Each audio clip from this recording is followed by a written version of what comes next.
Thank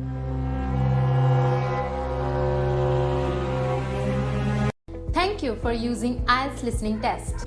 There is a good news for you guys. Now you can practice unlimited speaking tests on our application Baby Code. I know some people will say कि मैं तो अपने friends के साथ practice कर लेता हूँ, मैं अपने इंस्टीट्यूट में रोज टेस्ट देता हूँ या मैं मिरर के सामने प्रैक्टिस करता हूँ, लेकिन रोज 1 या 2 टेस्ट देना is not enough to clear IELTS और आपके फ्रेंड्स और मिरर आपको वैल्यूएबल फीडबैक कभी नहीं दे सकते। लेकिन अगर आप बेबी कोड एप्लीकेशन यूज करते हो तो आप कहीं भी और कभी भी अनलिमिटेड टेस्ट दे सकते हो।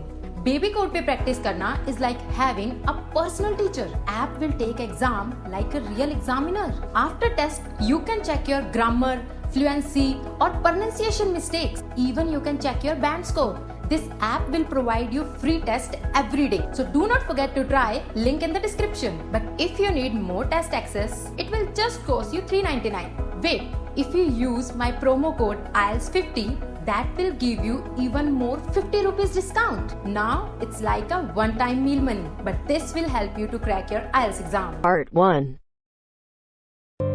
Part 1. You will hear a radio announcer giving details of the evening's broadcast programmes. First, you have some time to look at questions 1 to 5.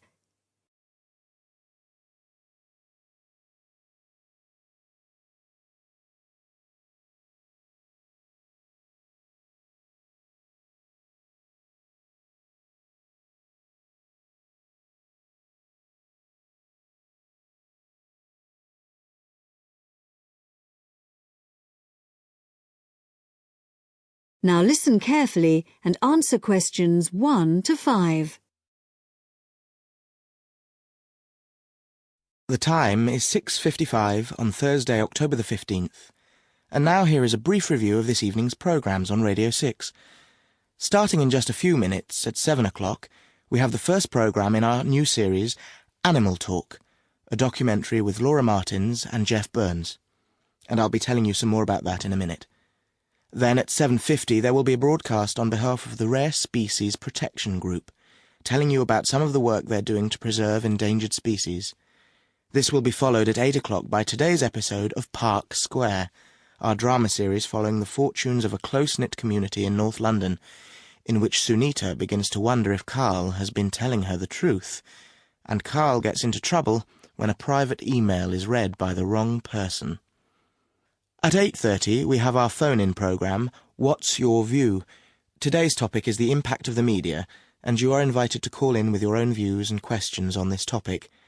If you have a question for the panel, the number to call is 0207 815 4222. This will be followed at 9 o'clock by News and Weather, and then at the new time of 9:20 we have our Book of the Week, read by Graham Stanish. This week's book is a collection of Rudyard Kipling's Just So stories, which the author wrote for his children at the beginning of the 20th century, and which are now enjoyed by children and adults alike. This evening's story, entitled How the First Letter Was Written, is an imaginary account of the events that led to the invention of writing, involving a young girl called Taffy, and a series of misunderstandings that arise when Taffy sends the first written message in the history of the world.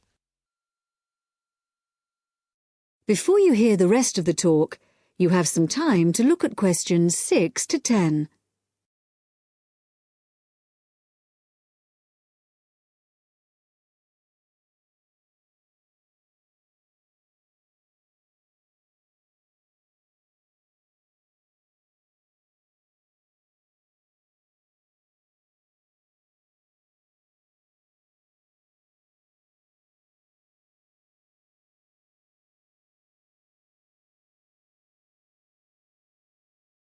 Now listen and answer questions 6 to 10.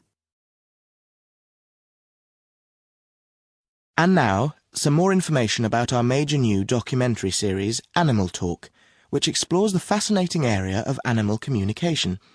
Tonight's programme compares the communication systems used by two of the world's largest creatures, the killer whale and the elephant. Although these might seem like very different creatures, in fact there are a lot of similarities between them. They're both mammals, they both live in groups, and the social bonds they form are extremely strong. For example, when a new elephant is born, the others in the group will all gather round to greet it. They also live for a long time, like humans, and their brains are very large, which means that there may be room for something in there that allows them to process some type of language. In the programme, Laura Martins, who has spent many years studying the communication systems of whales, describes how although whales do have very good sight, like humans they mostly use sound to communicate.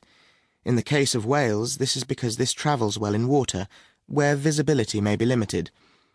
In the programme, you'll hear underwater recordings of the whale calls, but what we don't know yet is whether the whales are talking to one another, or whether the sounds are just to allow them to identify one another.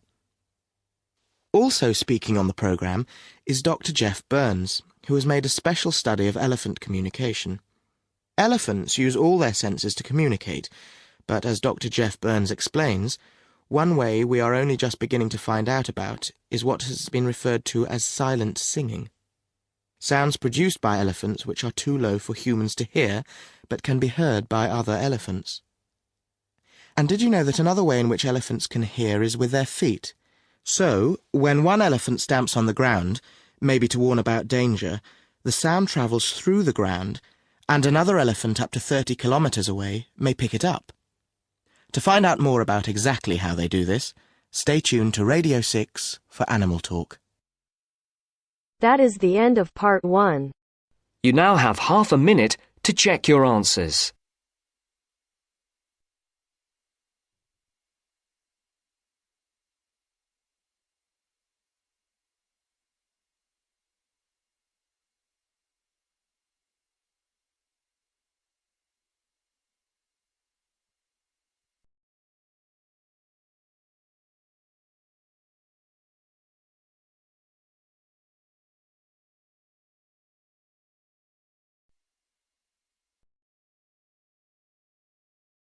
Part 2. You will hear the head teacher of a school giving a talk to parents about some new classrooms. First, you have some time to look at questions 11 to 14.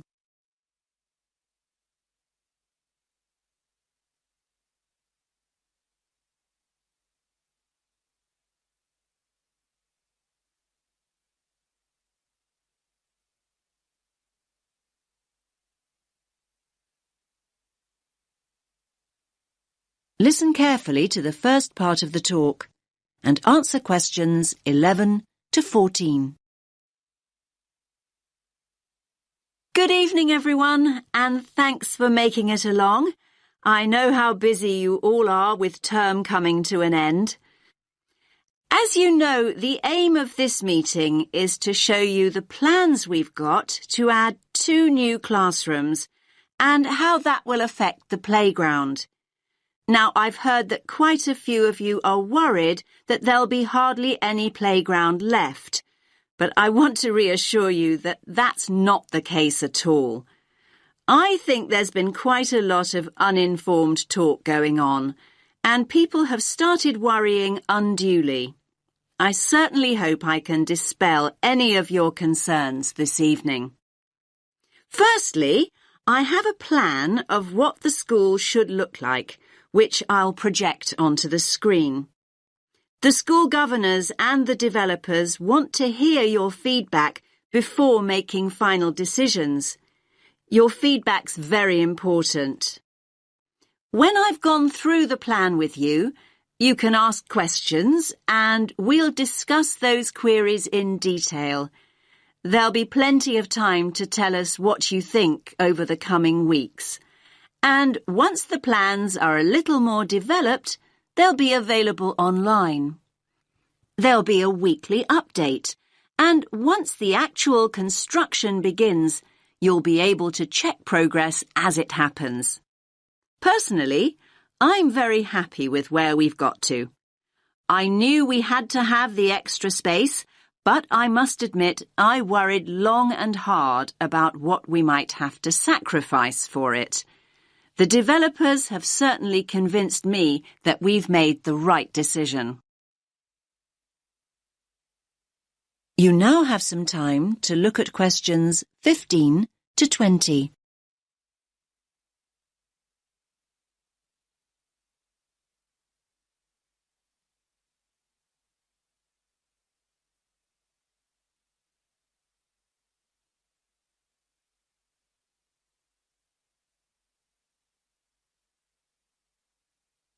Now listen to the rest of the talk and answer questions 15 to 20. Right, can everyone see the plan now? Good. Let's start at the Balfour Road entrance, since that's where most of you come and go from.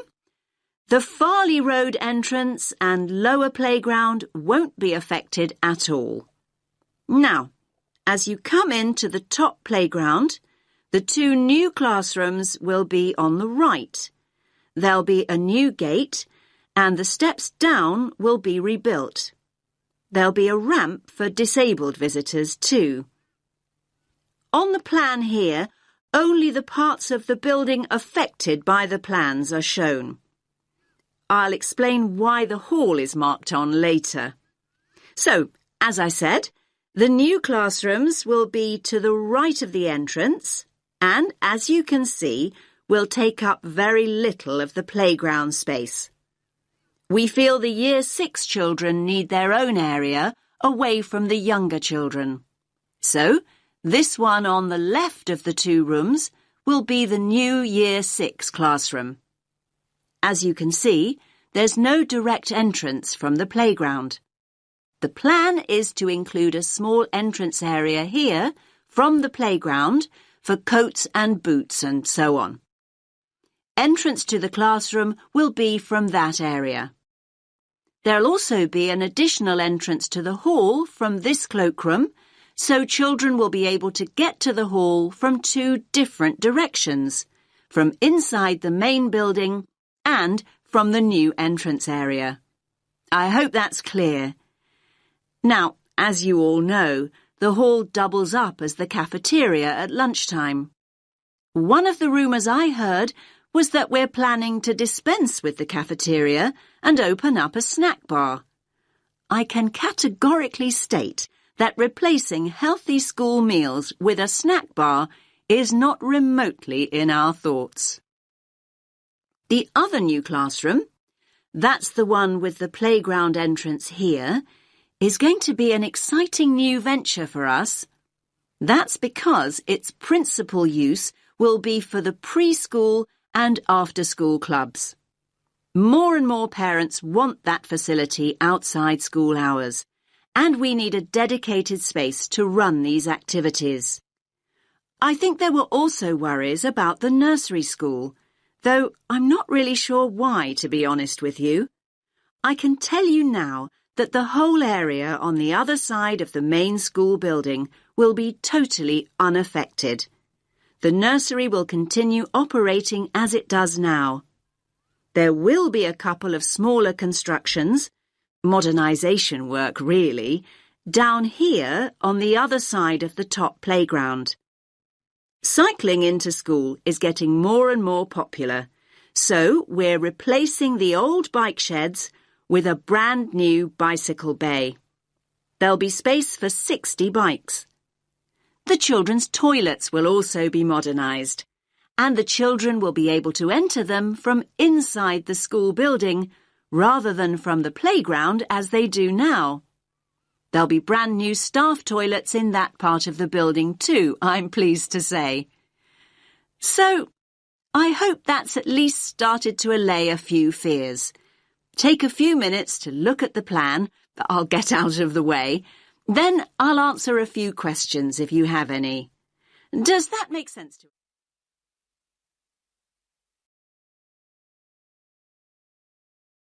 That is the end of part 2. You now have half a minute to check your answers.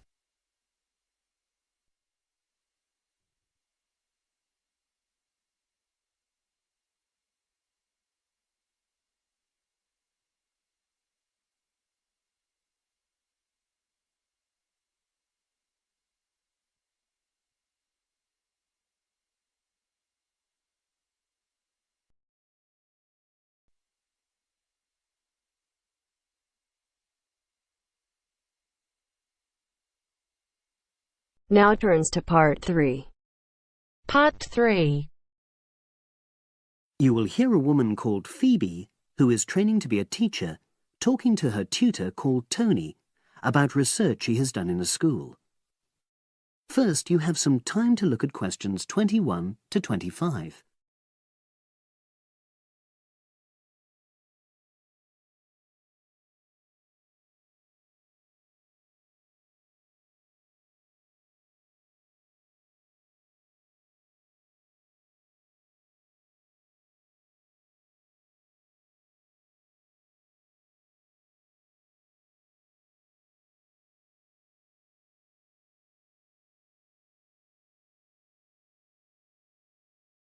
Now listen and answer questions 21 to 25. So, how did you get on with your school-based research, Phoebe? Well, it was exhausting, but really valuable. Good. What was the specific focus you chose? My title is Attitudes Towards Study Among 11 to 12-year-old Pupils. Right, and what made you choose that focus? Well, that's a bit difficult. Lots of my classmates decided on their focus really early on, mainly on the basis of what they thought would help in their future career, you know, in their first year's teaching. So that's what helped you decide? Actually, it was that I came across a book written by experienced teachers on student attitudes, and that motivated me to go for the topic. Okay. So what were your research questions or issues?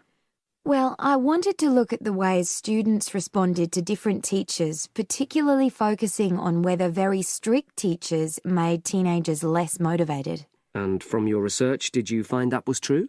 No, not from what I saw, you know, from my 5 days observation, talking to people and so forth. Okay. We'll talk about the actual research methods in a moment, but before that, can you briefly summarise what your most striking findings are? Well, what really amazed me was the significant gender differences. I didn't set out to focus on that, but I found that boys were much more positive about being at school. Girls were more impatient. They talked a lot about wanting to grow up and leave school. Very interesting. Yeah, it is. From doing the research, it was clear to me that you might start out to focus on one thing, but you pick up lots of unexpected insights. Right. Did you get any insights into teaching? Yes, certainly. I was doing a lot of observations of the way kids with very different abilities collaborate on certain tasks, you know, help each other.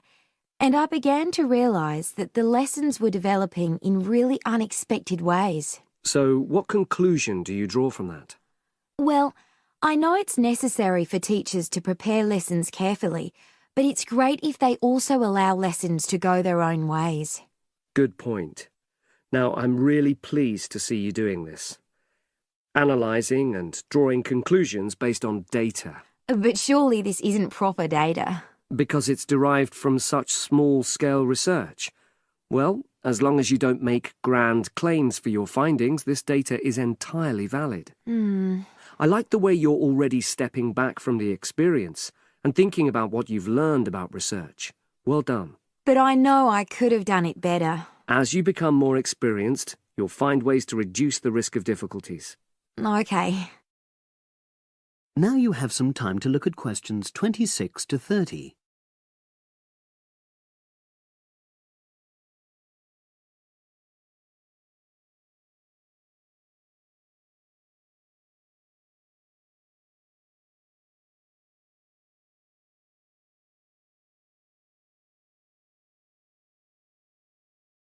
Now listen and answer questions 26 to 30. So, let's look in more detail at how you gathered your data. Let's start with lesson observation. Well, it generally went quite smoothly. I chose my focus and designed my checklist. Then teachers allowed me into their classes without any problems, which surprised me. It was afterwards that the grueling work started. Yeah, it's very time-consuming, isn't it? Making sense of analysing your observation notes. Absolutely.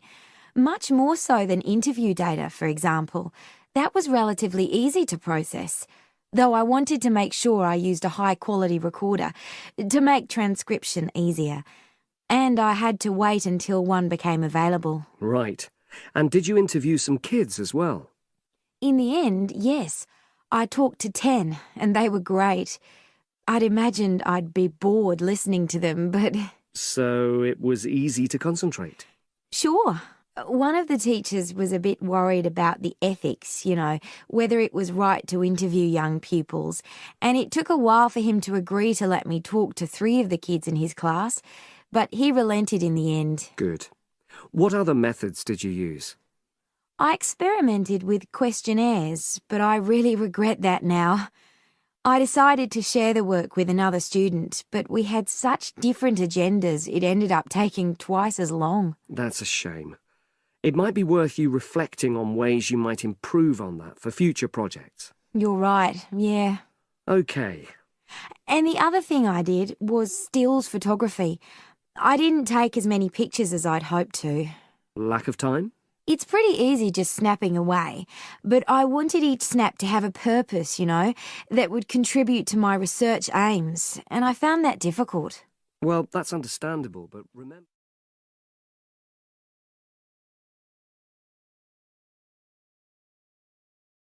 That is the end of part 3. You now have half a minute to check your answers.